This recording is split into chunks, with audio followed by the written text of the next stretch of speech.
Hi, my name is Brian Norton with the In-Data project at Easterseals Crossroads, and today we're going to be talking about guided access, which is an accessibility feature on iOS devices. So let's go ahead and take a look. So today I want to talk about guided access. Guided access is a way to be able to lock down the device, an iOS device that a person's on. It could be a tablet, it could be a smartphone, it could be an iPod.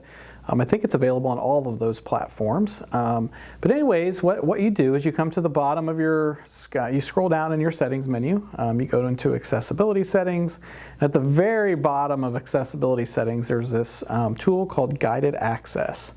This is great when you're working with kiddos and you want to keep them focused on a particular task or within a particular app.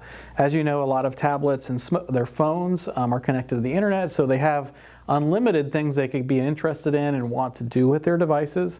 Well, this will keep them focused on one area in one app and only allow the features in the app that you want them to have access to be available to them. And so currently I have it already turned on, and so that's great. And I always encourage folks to turn on the accessibility shortcut so that when you triple click the side button, it'll go ahead and turn that on for you. And so next what you need to do is you need to pop into an app, and I'm going to go ahead and choose Microsoft Math, great math app for folks. But let's say I want to keep my student focused in this particular area. What I'm going to do is I'm going to triple click my side button on my phone, and it's going to bring up the accessibility shortcut menu. And in the accessibility shortcut menu, there's guided access. I'm going to go ahead and turn that on. It's going to go ahead and shrink the screen, and it gives me this kind of overlay, if you will.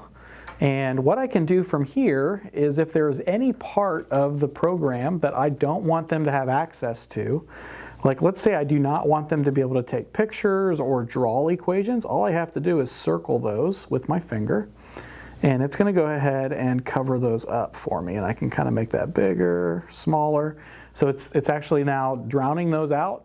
I also don't want them to get into settings, so go ahead and do that as well. And then once I'm done, I'll click Start, and it's going to ask me for a passcode. This would be a passcode that only you have access to. You don't want the student to have access to it because they can then get out of the app. So I'm going to put in 1, 2, 3, 4, 5, 6. I'm doing that only because I won't remember and I'll get locked out while I'm doing this tech tip. And now that guided access has started, notice there's a box, a gray shadowed box around Scan and Draw and over top of my settings menu. And so now if I try to click on those, I can't. It's not going to allow me to access those areas. I can only use the controls that are there. And if I try to swipe out or close out, I can't leave this particular application.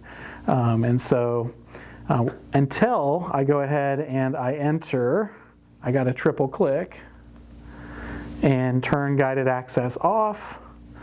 And if I try to turn it off, I need to put that passcode in. And again, if I don't know that passcode, I'll put a wrong one in. It's going to go ahead and say, incorrect passcode, try again in 10 seconds. And so I have to wait that 10 seconds to be able to close out of it again.